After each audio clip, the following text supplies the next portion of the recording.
All right, here we go. The last one that we haven't found yet using this equation is looking for time. Sorry, initial velocity. We already just did time. So here's a problem. A rocket can accelerate at 25 meters per second squared if after 5 seconds the speed is 300 meters per second. What speed did it start at? Well, I mean, if you just want to do quick math, if you're changing, remember what this means. This is just a kind of little teaching tutorial I'm doing right now. Okay, we're not solving the problem yet. The acceleration is 25 meters per second. Remember, that's what that means. That means you're increasing your speed this fast every second. So if you do it for 5 seconds, times that by 5, you should be at 125 meters per second. You can increase your speed by 125 meters per second in 5 seconds. That's pretty fast. It's a rocket. But it's reaching a speed of 300. Which probably means it started at something that's not 0. That's all that means. So let's plug and see what happens. Let's write down everything we know. That's step 1. We definitely have an acceleration. I see it up there. It's 25 meters per second squared. Then right here it says if after 5 seconds, I know that's a time. So let's just write 5 seconds right off the bat. If after 5 seconds the speed is 300. So if after the speed it becomes that. So definitely that's going to be a final speed. 300 meters per second. Then what speed did it start at? Which of course then we need the initial speed.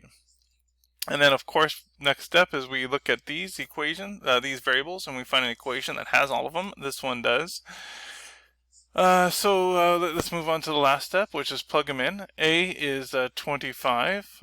Final speed is 300 minus my initial speed, which I don't know, and then divided by the time, which is 5 seconds. Okay, now let's do a little bit of algebra. Well, let's first get rid of that 5. That's going to be easier than messing with all that junk, right? So let's just times 5 on both sides.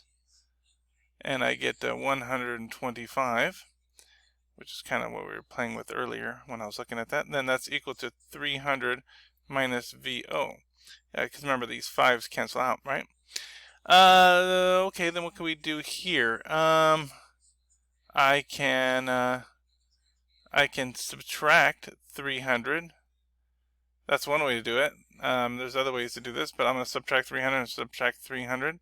And that gives me, what is that, 175? That gives me 175, but negative, is equal to negative VO. Well, if you have a negative and a negative, we can cancel this out.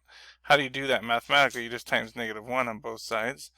And then you end up getting 175 is equal to VO. So VO, the original speed, must be 175 meters per second, because that was the speeds we were working with, right?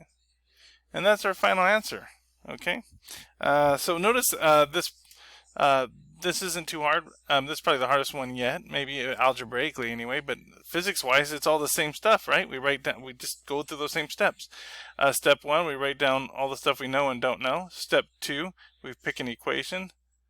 And then step 3, we kind of plug and chug right here. Just plug them and solve. So write down the stuff we know, and then the stuff we don't know, and then pick an equation, then plug them in and solve it. That's it.